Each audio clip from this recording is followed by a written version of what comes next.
Imagine it's 1846, deep in the sweltering Mississippi pine barrens.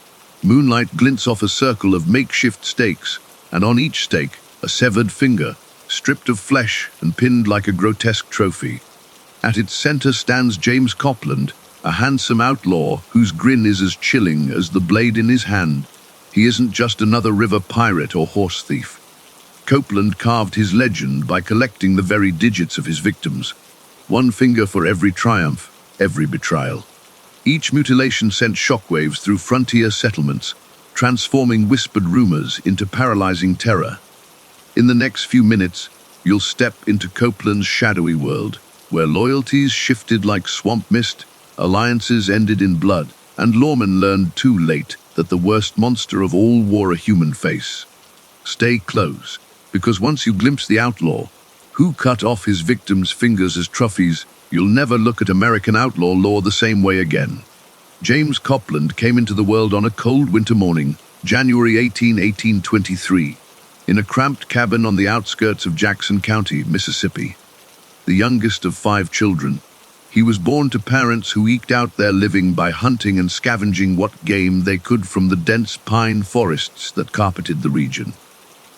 His father, a former riverboat deckhand turned subsistence farmer, was stern and taciturn, while his mother, small of stature but fierce in her devotion, taught him how to skin squirrels and track deer before he could even tie his own boots. From the moment he could walk, Copeland roamed the underbrush and swam in the slow creek that wound past their clearing, gathering wild onions and blackberries to trade at local markets. Survival was a daily exercise in cunning, and long before he tasted the thrill of real crime, he learned that a quick hand and sharper wits could bend necessity to one's own advantage. As a child, James developed an insatiable curiosity for other people's possessions. He studied the way hammer handles lay across boards in his father's workshop, and how keys dangled from his mother's belt. Schoolhouse lessons held no interest for him beyond the spelling of steal and thief. At recess, while other boys tussled over marbles, he devised games of deception, luring classmates into betting their paling knives on coin flips he always won, swapping the blades for dull pebbles when backs were turned, then praising his opponents for their honesty when he returned the rocks. Each trick stung with a blend of shame and wonder, as if the child in him recoiled even as the outlaw took shape. Classmates never suspected the sinew of a budding confidence behind his placid eyes. He moved through the one-room schoolhouse like a shadow, present but never quite pinned down. By the age of 12, Copeland's petty cons had grown bolder. He scouted small farms for unattended hog pens, noticing how the slop troughs attracted the largest hogs to their own downfall. Under moonlight, he'd slip over fences and guide a pair of hogs along brushy trails until a neighbor's old barn welcomed them in. Weeks later, he'd return under the guise of a distraught neighbor, claiming he'd tracked a stray boar across 3 counties, only to lose its scent at the river bend.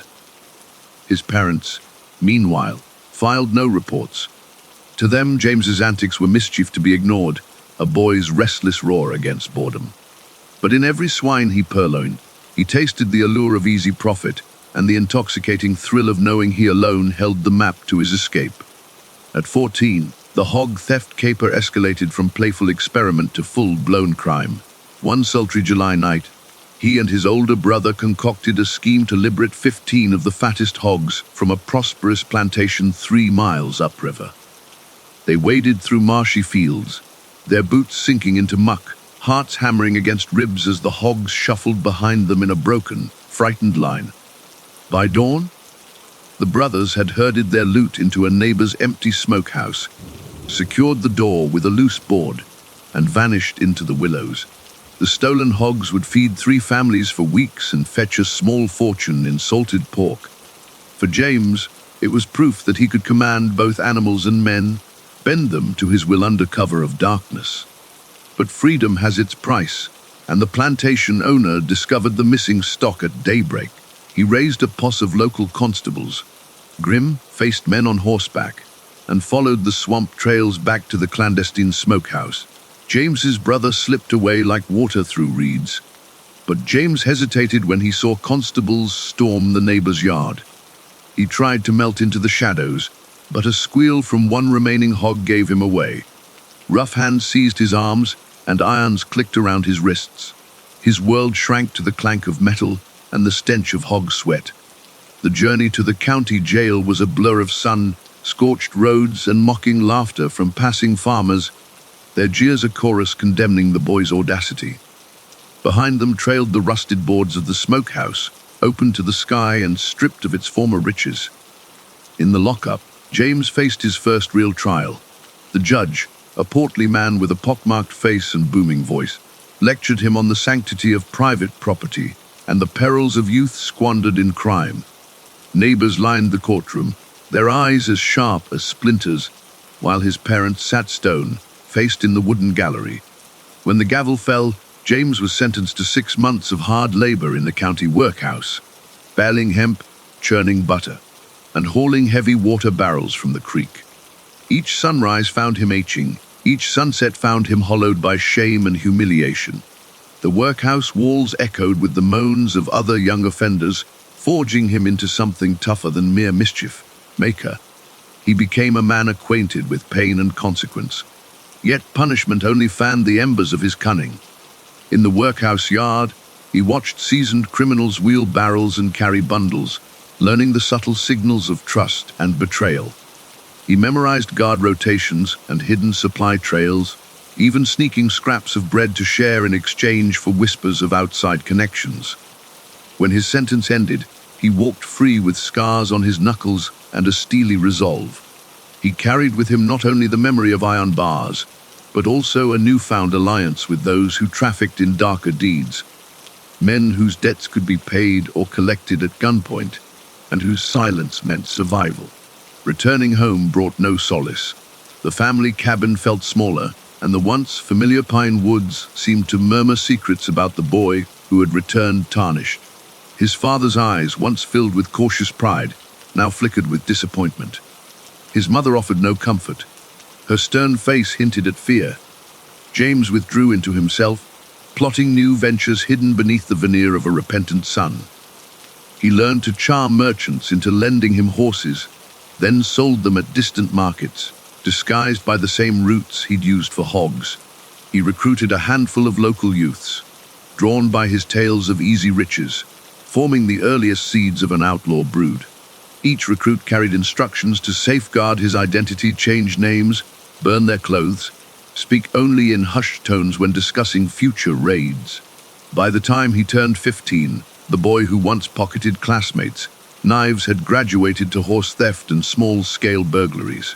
He perfected his childhood trick of tricking tradesmen into shortchanging themselves, now exchanging notes for brand, new saddles and harnesses stowed in hidden hollows.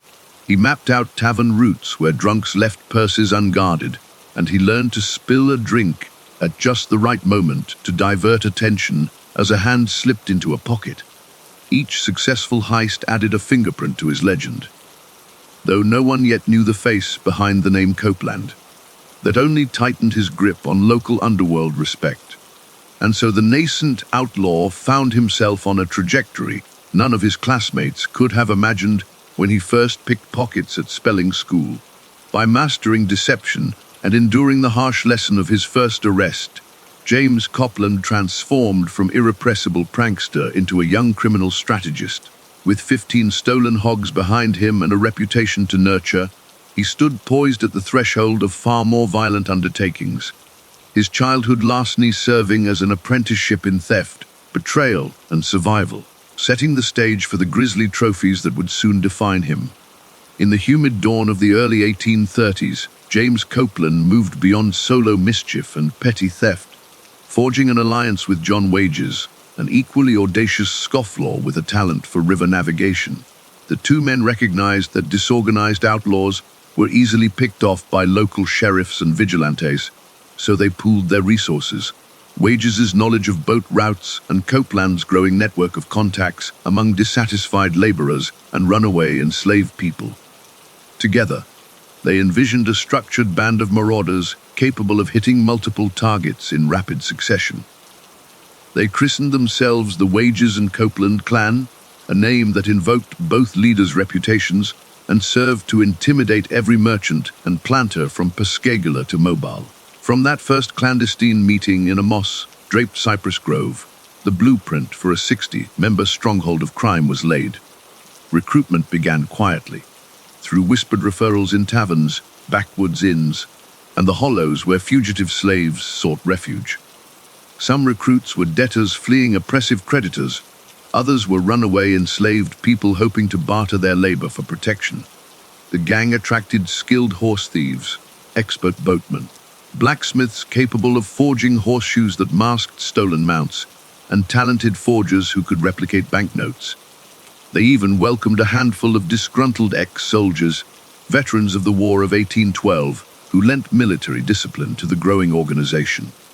Each recruit swore an oath sealed with blood, often the simple act of cutting a finger and dribbling a drop into a common bowl.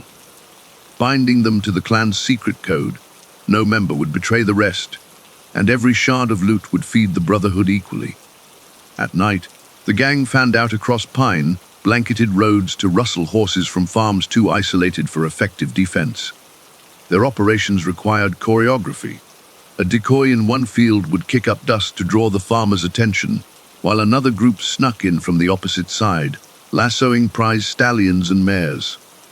Within minutes, riders could vanish into swampy canals, shedding saddles and bridles for low-profile wooden pirogues hidden beneath cypress roots. The stolen horses were then sold in New Orleans or shipped up the Mississippi under false branding. The proceeds funneled back into the clan's treasury. The sheer boldness of seizing horses from gated homesteads instilled a constant dread in planters, who fortified fences and hired extra guards, only to find the Wages and Copeland clan slipping through the smallest gaps. Parallel to equine heists, the clan tapped into the sinister trade of slave stealing. They orchestrated raids on plantations, targeting vulnerable quarters where enslaved people lived in cramped cabins. Operating under cover of moonless nights, gang members lured a few away with promises of freedom, guiding them through secret woodland routes to hidden encampments.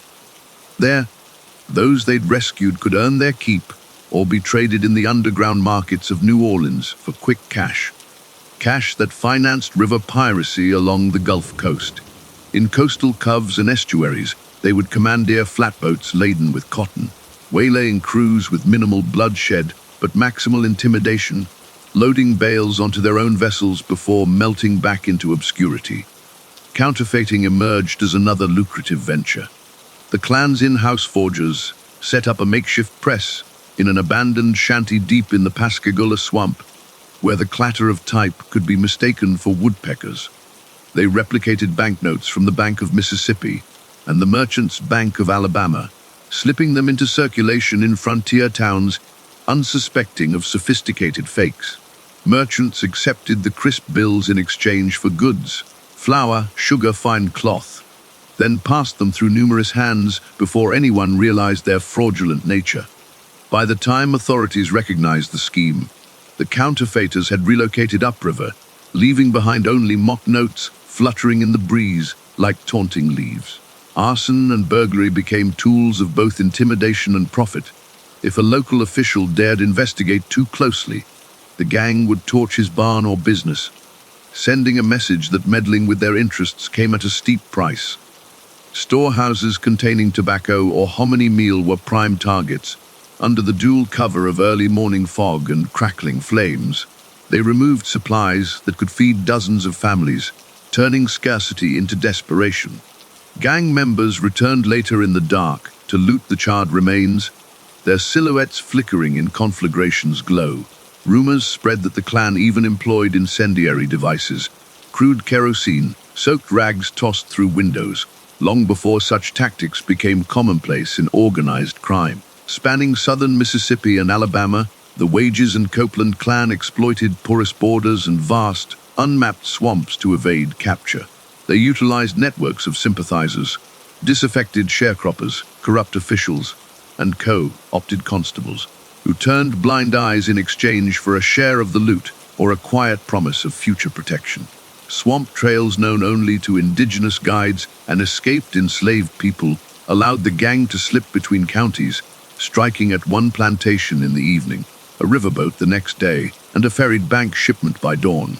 When local militias mobilized, they found only abandoned campsites and scattered hoofprints leading deeper into marshlands no lawman dared chase too far. As the clan's notoriety grew, so did the efforts to bring them down. Planters formed posses armed with shotguns and bloodhounds, naval patrols stationed shallow, draft gunboats at Gulf inlets, telegraphs buzzed warnings between small towns. But every operation ended in frustration. Informants either disappeared or turned up dead, ambushed on wooden walkways above cypress roots. The clan's internal discipline forbade leaving witnesses alive, and their familiarity with the terrain rendered every pursuit perilous. Whispers passed through church pews and cotton fields alike. The Wages and Copeland clan were untouchable, as lethal as any roaming panther, their crimes woven into the landscape's very identity. And so the legend of a 60-strong band of thieves, pirates, and arsonists continued to flourish across a frontier, still learning the price of lawlessness under the Spanish-moss skies of the deep south. James Copeland's descent into ritualized murder began in the sweltering summer of 1846, when frontier roads lay baked under the sun and travelers grew wary of every shadow. Up until that season, his reputation had rested on horse thievery, river piracy, and the occasional arson, but a single brutal incident changed everything. A lone trapper named Amos Dale stumbled upon Copeland's hidden camp deep in the Pine Barrens, unaware that word of his good fortune, furs, provisions, silver coins, had reached the outlaw's ears.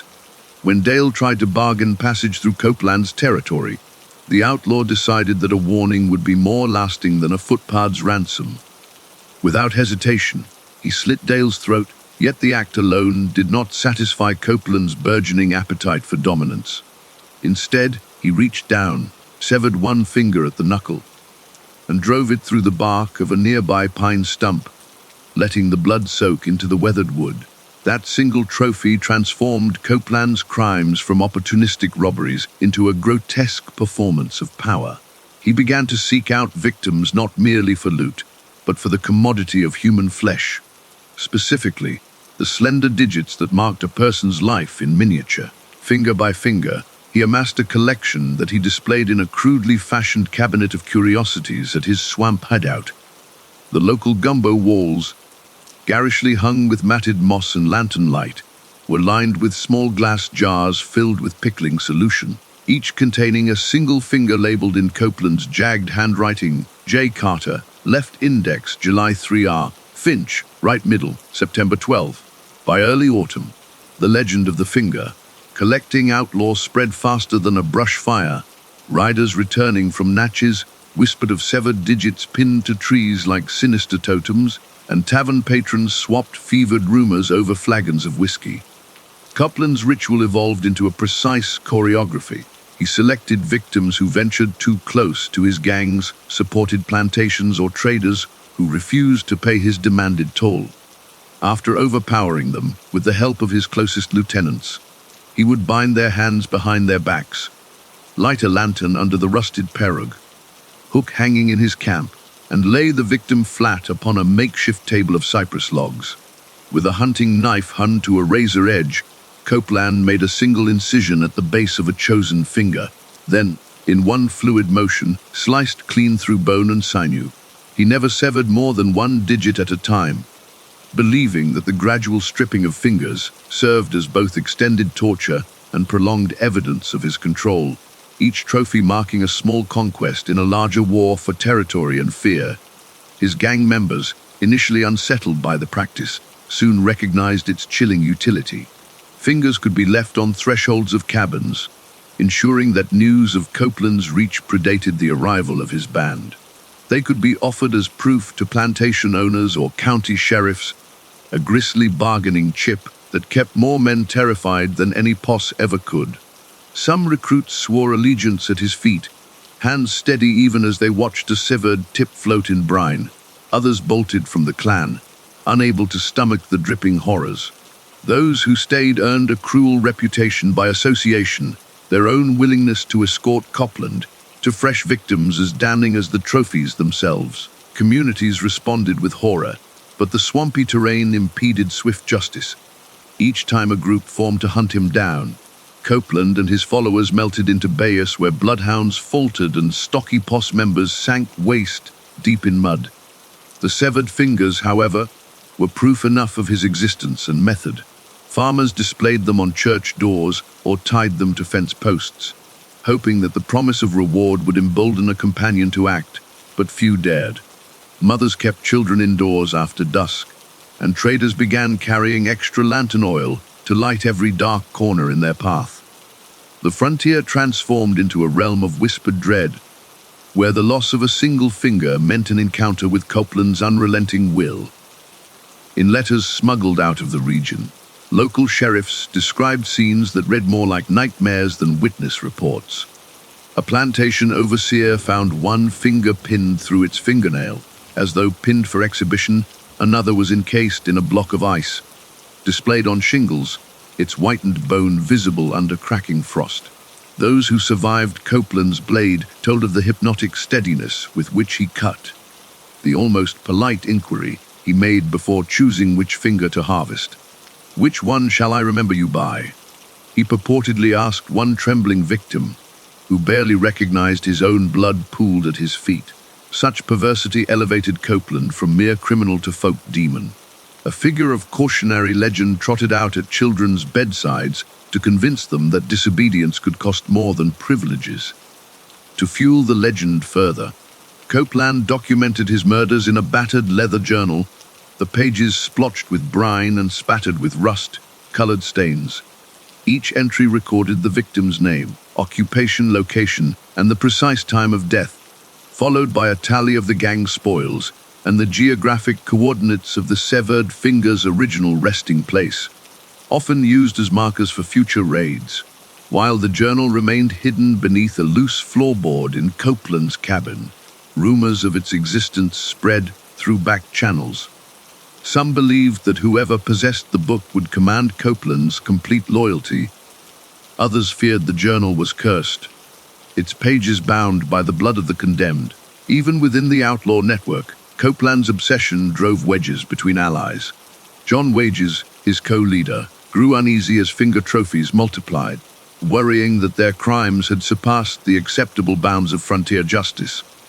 He argued for a return to straightforward robbery and piracy, insisting that the mutilations invited vengeance rather than compliance. Copeland countered with a calm assertion that terror was the most reliable currency, that a scarred marketplace of fear ensured obedience, kept taxes unpaid, and protected them from lawmen's coffers.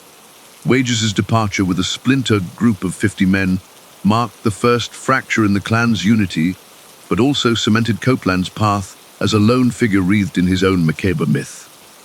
As the count of severed digits climbed past 50, frontier papers began to treat Copeland's case as a moral crisis. Editors printed woodcuts of gloved hands missing little fingers, their captions urging readers to arm themselves and guard every nail. Church elders delivered sermons condemning both the outlaw's brutality and the society that allowed him to roam unchallenged.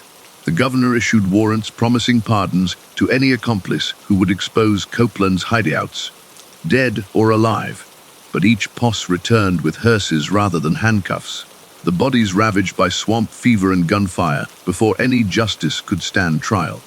Copeland's method of mounting fingers as trophies was not merely a testament to his cruelty, but a calculated escalation designed to feed his legend and ensure survival in a land where loyalty shifted with the tides. His gruesome collection, displayed in that dim camp, became a psychological arsenal more effective than any stockpile of muskets. Stories of men fleeing at the sight of a single brine-soaked digit left in their path served as unwritten contracts of terror, guaranteeing that even those who welcomed him to parley did so with tremulous compliance, rather than open revolt. James Copeland's private journal was more than a record of crimes. It was a ritual manual, a testament to a mind that found purpose in methodical brutality. Tucked beneath a loose floorboard in his swamp cabin, the leather-bound volume contained entries written in ink darkened by swamp tannins, each page stained where brine had seeped through the glass jars holding severed digits. He dated every murder down to the minute. July 4th, 1846, 10:17 p.m. Amos Dale left index finger, followed by neat columns cataloguing the victim's age, occupation, and perceived transgressions against the Wages and Copeland clan. Beneath those headings, Copeland noted the precise outcome of each ritual: weight of the finger before preservation, the specific vinegar and salt ratio used in brine, how long he allowed the skin to tighten before transfer to clear pickling solution. The obsessive detail turned each act of mutilation into a science. The journal's entries read like a surgeon's log, but the instruments were crude. A hunting knife honed on river stones, a cattle prod repurposed as a makeshift tourniquet. Copeland wrote of testing different blades. One morning's victim warranted a single swath with a curved butcher's blade. Another required 2 careful slices with a smaller skinning knife to avoid fracturing bone. He recorded which tools minimized blood loss, which methods produced the cleanest sever, and which victims reacted with the calmest submission. Moses Finch, right middle finger, sliced at 2:34 p.m., tool skinning knife, threshold cut at base. Very little nerve screaming, brine time 4 days. He would note, as though compiling field research rather than chronicling cold-blooded mutilation. Between the technical annotations, Copeland slipped in comments on his own state of mind, revealing a chilling blend of boredom and exhilaration.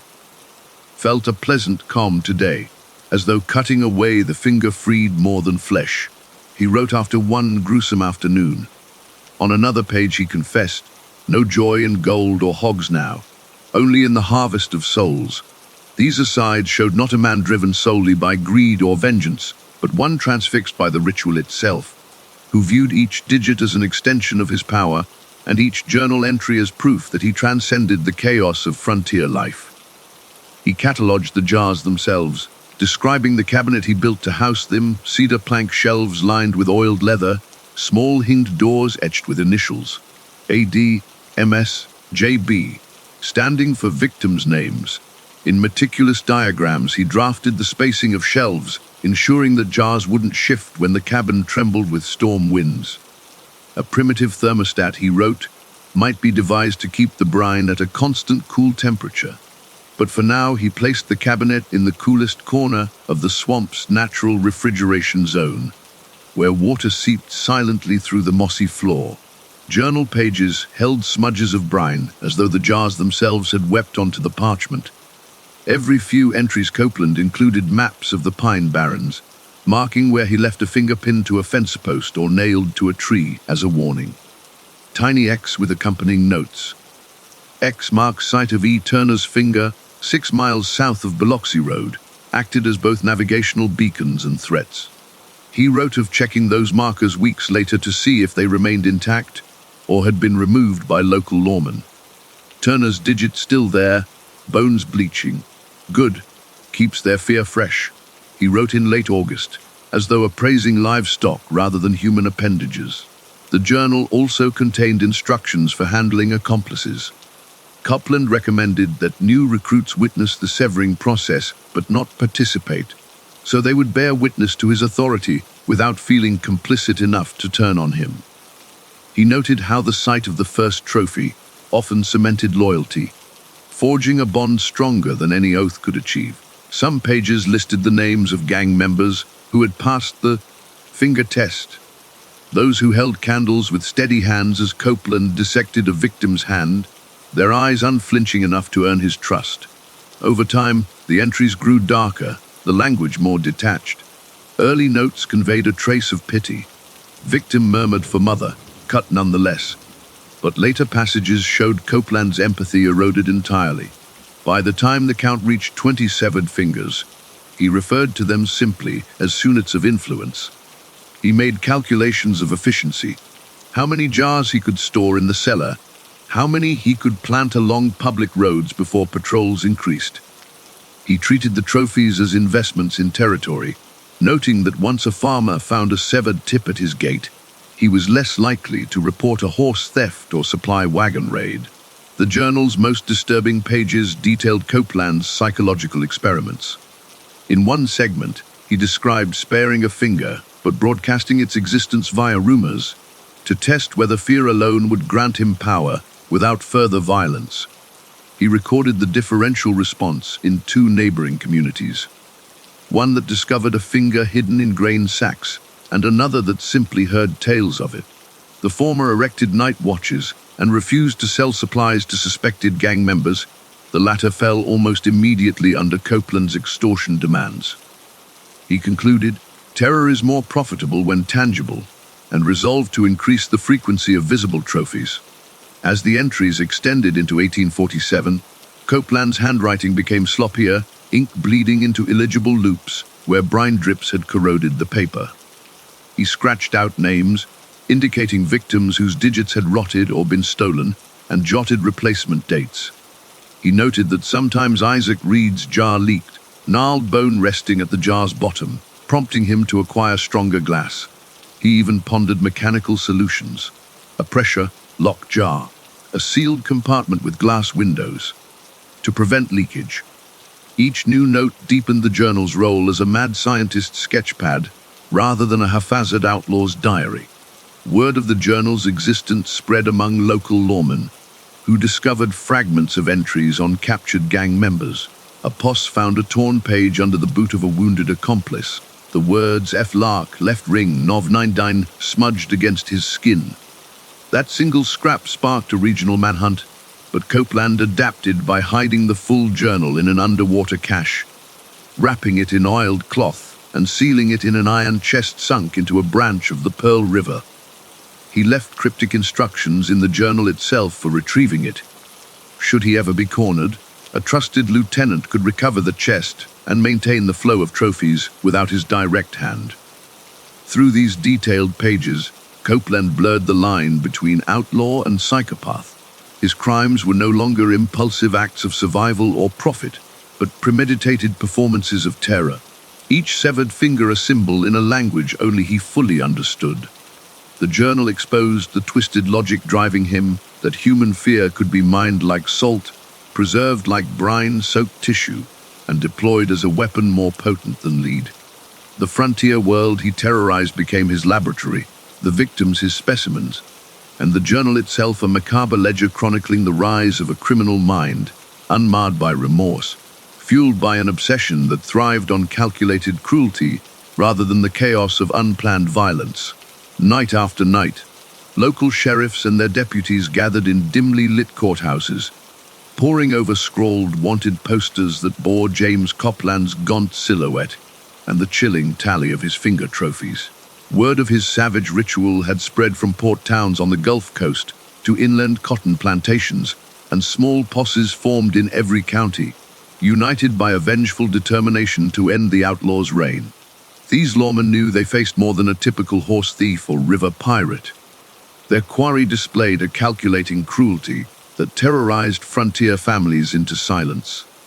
Under lantern glow, they traded intelligence gleaned from merchants and riverboat captains, sightings of stripped pirogues gliding through back channels, fresh tracks in the muddy banks of Bayas, and whispered rumors that Copeland's hidouts were marked by sap-stained stumps where severed digits had once hung. Rangers on horseback followed a web of swamp trails, their boots sinking into knee-deep sludge as they tracked hoofprints and broken reeds. Each broken twig, each flattened patch of grass served as a breadcrumb in the marshes, but the terrain itself fought back. Posses learned that trailing Copeland required more than persistence. It demanded an almost supernatural familiarity with shifting river currents and the ability to read bird calls that betrayed human passage. Veteran trackers, many former frontiersmen, guided sheriff's men deeper into the labyrinth of cypress knees and tangled vines. They moved in silent columns at dawn, rifles slung low, flintlock pistols cocked, ears straining for the faintest splash or the distant echo of suppressed gunfire. For days at a time, they slept beneath oaks, dreams haunted by the image of severed phalanges pinned to rough, hewn boards like grotesque heraldry. Along the shorelines where riverboats unloaded bale after bale of cotton, constables posted guards in plain clothes, mingling with dockhands and gamblers in taverns. Rumors circulated that Copeland had bribed stevedores to whisper his approach, but suspicion ran both ways, and every stranger became a potential informant. On fog-laden mornings, deputies boarded flatboats, searching every crate and barrel for hidden compartments. Some found nothing, others discovered makeshift camps beneath overturned hulls, hastily abandoned cooking fires still warm to the touch. In these abandoned sanctuaries lay scraps of Copeland's journal, torn pages stained with brine, suggesting fresh atrocities committed upriver. Deputies rushed back to relay their findings, fueling a mounting frenzy to corner him before another finger was claimed. As the manhunt intensified, public outrage reached a fever pitch. Newspapers printed lurid headlines, calling Copeland a monster and demanding swift justice. Town meetings turned into angry mob gatherings, where planters, merchants, and overseers blamed complacent law enforcement for every new horror. Women who had once whispered in genteel parlors now shook their fists in courthouse lobbies, citing stories of children taken from riverbanks or overseers found mutilated on plantation roads. Such collective fury pressured governors to deploy militia units and even private bounty hunters, former soldiers whose wartime skills translated into ruthless efficiency on the frontier. With bounties rising to hundreds of dollars per head, even hardened criminals once allied with Copeland now eyed his capture as the most profitable opportunity of all. Inside the Wages and Copeland clan, cracks began to appear. Some gang members who had once celebrated each severed trophy now feared the escalating manhunt would drag them into gallows or a workhouse. They watched bounty posters with their own faces crudely sketched beside Copeland's, proof that the law saw them as equally culpable. Whispers turned into secret meetings. Should they strike out on their own? Should they betray their leader for immunity? The swamp became a pressure cooker of paranoia. One lieutenant, Matthias, two fingers, Hawkins, whose nickname stemmed from a previous duel, slipped away one moonless night, carrying a bundle of jars and scraps of Copeland's journal. Hawkins sold the jars to a tavern keeper in Pascagoula for a killing, hoping to buy his freedom, but the story he told in exchange to local sheriffs would irrevocably change the chase. Armed with Hawkins's testimony, posses narrowed their search to a cluster of cypress groves near Deer Creek. Deputy Upton, a former Confederate scout, led a stealth squad through the brackish waters, following Hawkins's map of marker trees and blood-soaked stumps.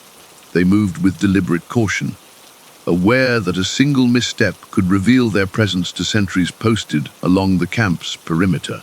In the pitch black night, they relied on soft commands and the glow of phosphorescent fungus clinging to logs, creeping forward until the faint crunch of a prowling dog alerted them to human activity ahead. Upton ordered a halt, signaling with a soft whistle. Within moments, deputies encircled the hideout, muskets leveled, lanterns raised to reveal a crude refuge of driftwood and canvas. Surrounded, Copeland stood shirtless by the firelight, the dozens of jars lined up on a flat log, their vile contents glittering like gems in the flames. He held his hunting knife in one hand, a half-eaten finger, white bone jutting from its blade. His shoulders were squared, jaw clenched, as though he welcomed a final performance.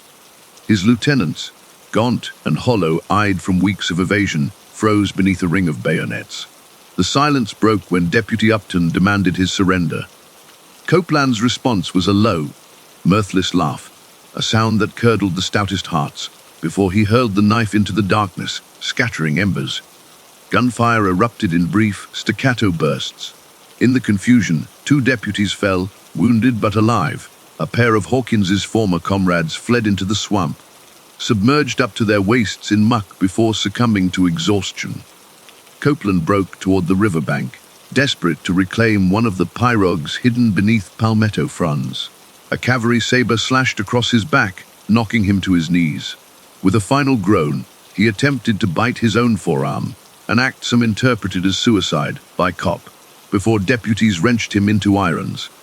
His wrists bled where the cuffs bit into flesh already calloused by years of violence. Transporting Copeland back to the county seat required a military-style convoy.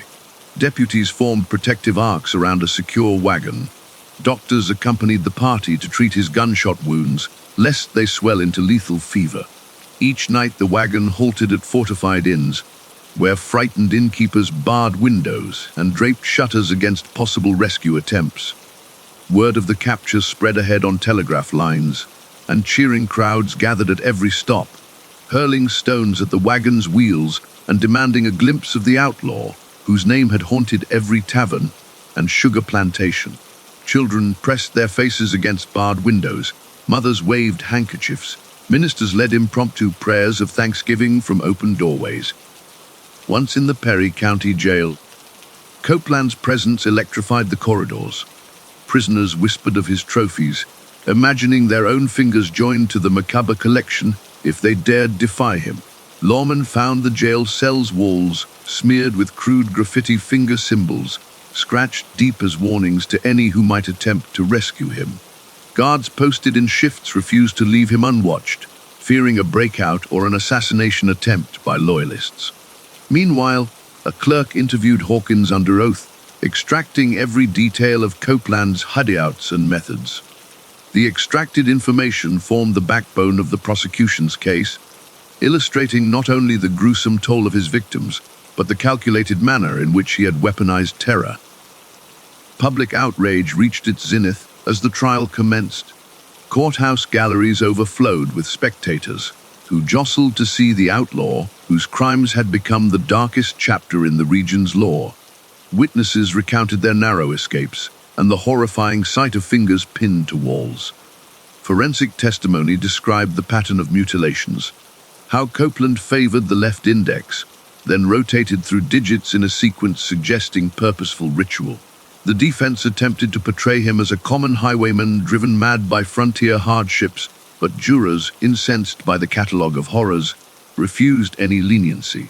When the verdict was read, it echoed through the hall like a thunderclap, guilty on counts of murder, mutilation, and multiple counts of armed robbery.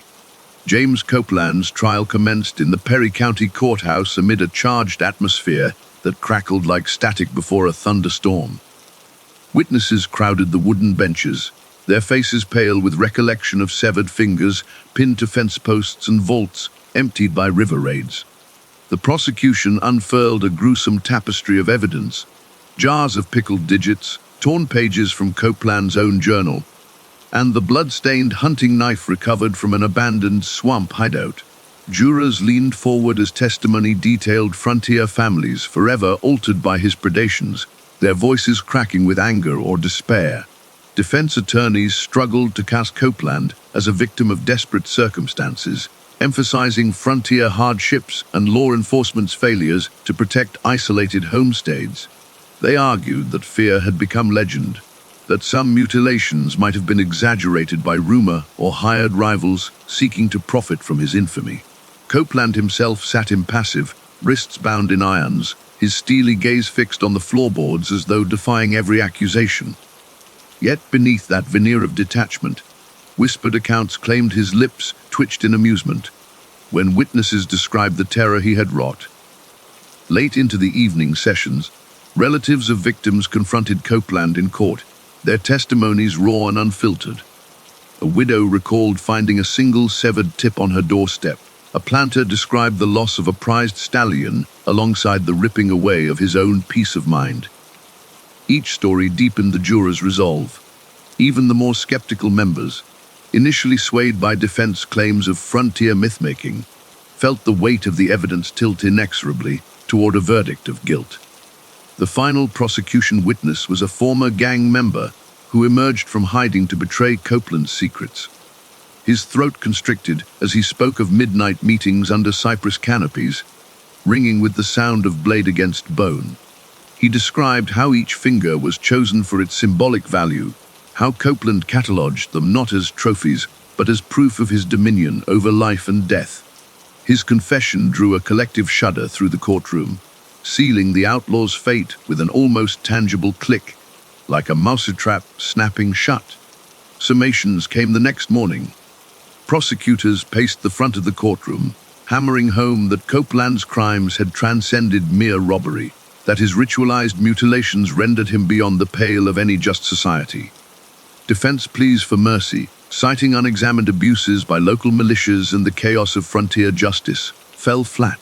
Jurors retreated to deliberate for less than an hour before returning with a unanimous verdict guilty on multiple counts of murder, mutilation, and armed robbery. Sentencing followed swiftly. The judge's gavel landed like a sledgehammer blow as he pronounced the death sentence to be carried out by hanging on October 30, 1857. Copeland displayed no visible reaction, though some observers noted a slight shift in his shoulders, as if relief had mingled with resignation. His final words, delivered in a low, steady tone, were lost to the murmur of the crowd, but witnesses later claimed he spoke neither apology nor defiance, only a cryptic acknowledgement of the inevitable. In the weeks before his execution, Copeland was held in the county jail under round the clock guard. Jailers reported strange behavior. He drew finger symbols on biscuit crumbs, whispered fragments of his journal into the night, and refused all appeals for last rites until the day before his death. Clergy arrived to administer confessions, but Copeland acknowledged no sin beyond those laid out in court. His only request was a pen and paper, upon which he sketched a final map of hidden caches, perhaps an attempt to pass his legacy to those who remained. On the morning of October 30, a crowd thronged the gallows erected near the courthouse square. Vendors peddled souvenirs of broadside prints and hickory sticks carved with tiny finger carvings. When Copeland emerged in a simple canvas shirt and canvas drawers, his wrists bound in hemp, the assembled masses fell silent. The noose was placed around his neck, a rope thick as a wagon harness, and as the trapdoor snapped open, his body dropped almost imperceptibly before swinging with a muted thud. Silence reigned for a heartbeat. Then a collective exhale rippled through the crowd. Some wept, others stood stone-faced. Copeland's body swung motionless until deputies cut him down and laid him in a pine coffin. As the funeral party formed for burial beside the Leaf River, shady figures lingered in the shadows, their intentions masked by the cypress gloom. Within hours of his interment, news broke of the grave's desecration. When deputies arrived at dawn, the coffin lid lay ajar, its hinges splintered, the earth undisturbed as though the corpse had chosen its own escape. Rumors swirled that loyalists had spirited off his remains, perhaps to preserve his legend, or to prevent his descendants from claiming a body for posterity. Whatever the truth, Copeland's disappearing corpse became the final act in a drama of terror and fascination. Back at the courthouse, requests for exhumation and forensic examination were dismissed. Officials cited frontier constraints and technical impossibility, noting that even in death, Copeland's fate must remain sealed within the lore he had wrought. In the ensuing years, writers and antiquarians collected fragments of his story, weaving them into journals of criminal psychology and Southern Gothic anthologies. Scholars debated whether his mutilation rituals signaled a nascent form of psychopathy or a deliberate strategy for controlling frontier populations. Today, James Copeland's legacy endures in both scholarship and popular legend. His jars of severed digits might be lost to time, but the image of the finger collecting Outlaw has seeped into textbooks and pulp novels alike. Historians cite his case as one of the earliest documented examples of trophy mutilation in America, a grisly precursor to later criminal phenomena. True, crime buffs trace lines from his methods to modern debates on the intersection of ritualized violence and psychological warfare. At the Forgotten Ledger, we believe stories like Copeland's deserve a place beyond dust-choked archives. Each fragment, whether a torn journal page or a whispered folk tale, carries echoes of humanity's darkest corners. Subscribe to the Forgotten Ledger to unearth more forgotten chapters of history, where fact and folklore intertwine in chilling harmony.